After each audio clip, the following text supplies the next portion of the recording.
All right. Does anyone know how a chest, biceps, and back triceps day would compare to a standard push-pull legs split where you do chest and triceps, back and biceps? In theory, shouldn't putting opposing muscle groups together better optimize the arm muscles, since the standard push-pull legs works the arm muscles with chest and back exercises and tiring them out? Or does it do the opposite? Thoughts? You're not going to have a... I didn't understand that really. Okay. So the core of the question is... The core of the question is, how should I program? How should I optimize? Like, should you do biceps and triceps in the same day? Should you do biceps and chest? Should you do back and triceps? The traditional split is that you do your pulling movements, which work your back and your biceps on the same day, and you do your pushing movements, which works your chest, shoulders, and triceps on the same day, and then you do legs. That's a traditional push-pull legs split. Okay. And what is he asking? He is asking, what if I did chest and biceps on the same day? Because then my biceps won't be fatigued from my pushing movements, so I can get more work out of my bicep. Does that make sense? Because you're still doing a little bit of bicep stuff even on a pushing day? Not particularly. So that's the idea. When you're pressing, your bicep is at best a stabilizer. Right. So you're not getting active eccentric and concentric loading. So why isn't he happy with the traditional split? Well, because people, this is why I put this question here. Programming comes down to personal preference most of the time. But isn't it like work each muscle group to failure? It doesn't have to be. It doesn't have to be. There is a wide range of what drives hypertrophy, and the more that we study it, the more we understand that. Like there was a study that just came out. Loaded stretching can provide hypertrophy or a hypertrophic stimulus. Who would have thought? Really? Exactly. That's interesting. Who would have thought? So this idea that we have to optimize and move, and I can get caught up in this as well. Work hard in the gym. So when you're designing a split, which is like I'm going to do chest on Monday, I'm going to do legs on Tuesday, right? Mm-hmm.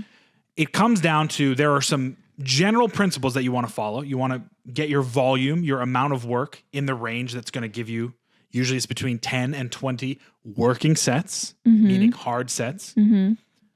You want to, research has shown that frequency of hitting a muscle group is better if you do it twice than it is once, but you reach a point of diminishing returns. So if you're doing chest one time a week, you will probably experience more growth if you do it twice a week. Okay. Maybe a little bit more growth if you do it 3 times a week, and then we start getting into diminishing returns. The muscle's just too tired to get better. Recovery can get it, Okay. This is all individual as well. So I'm giving generalizations, but there are, I can hear somebody go, I do chest 6 days a week and my chest is huge. Cool. I'm very happy for you. That's awesome. I'm giving general recommendations. Dude, this is the problem with fitness online, is for every constant, there will be one. Well, I think... Hey, I did legs 8 times and I feel really good.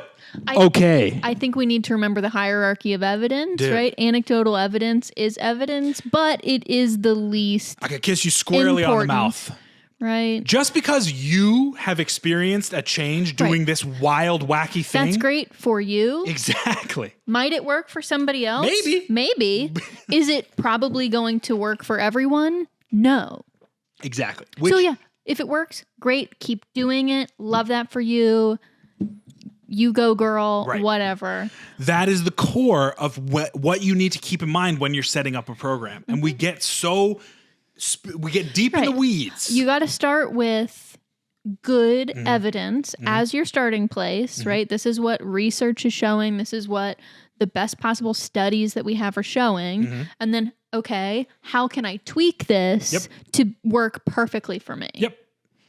And you're never going to get there. That's the other thing. To work better for me. As well as you possibly can. To really answer this question, you could do that.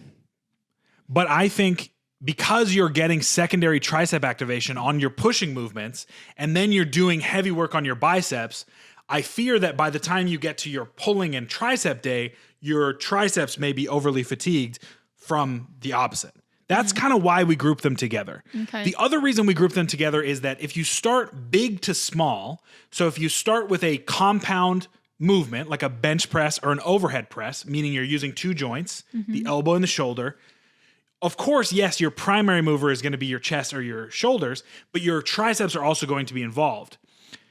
The reason you want that is because by the time you get to triceps, you can use less weight and still gain the same level of stimulus.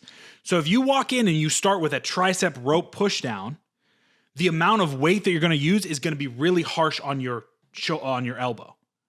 Okay. Right? Mm-hmm. So you've already pre-fatigued the muscle. So now you can bring the weight way down when you get to your tricep rope push down and not have to worry about tendonitis. Interesting. Again, everybody's different.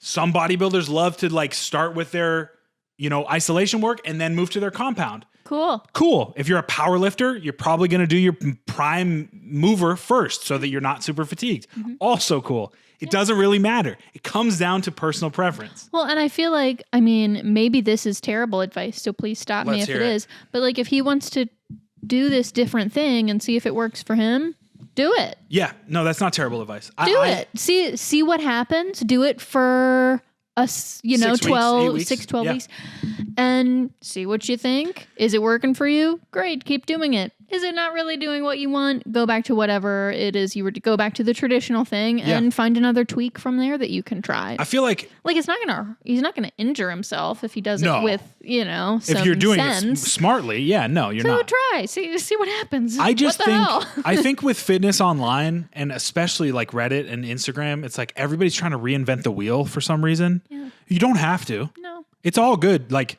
you can, but you don't have to. That's the big thing. And like next week, we're going to talk about fitness Instagram because it's just driving me up a wall. Really? It's making me insane because it's that same thing. Everybody's trying to reinvent the wheel. So you've got these crazy, chaotic movements like we're shocking the muscle. It's like, bro, shut up. You don't. We'll talk about that next week. Okay. Tune in next week for an unhinged rant about Instagram fitness because that's where it's going.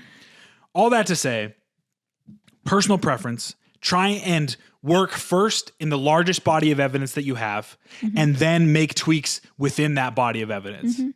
And evaluate the results. Right. See if you're happy with it or if you want to tweak something else. That's evaluate the results is a great point because what happens is a lot of people will do this for like a week and be like, this doesn't work. It's like, bro. Like nothing's going to work in a week. A week?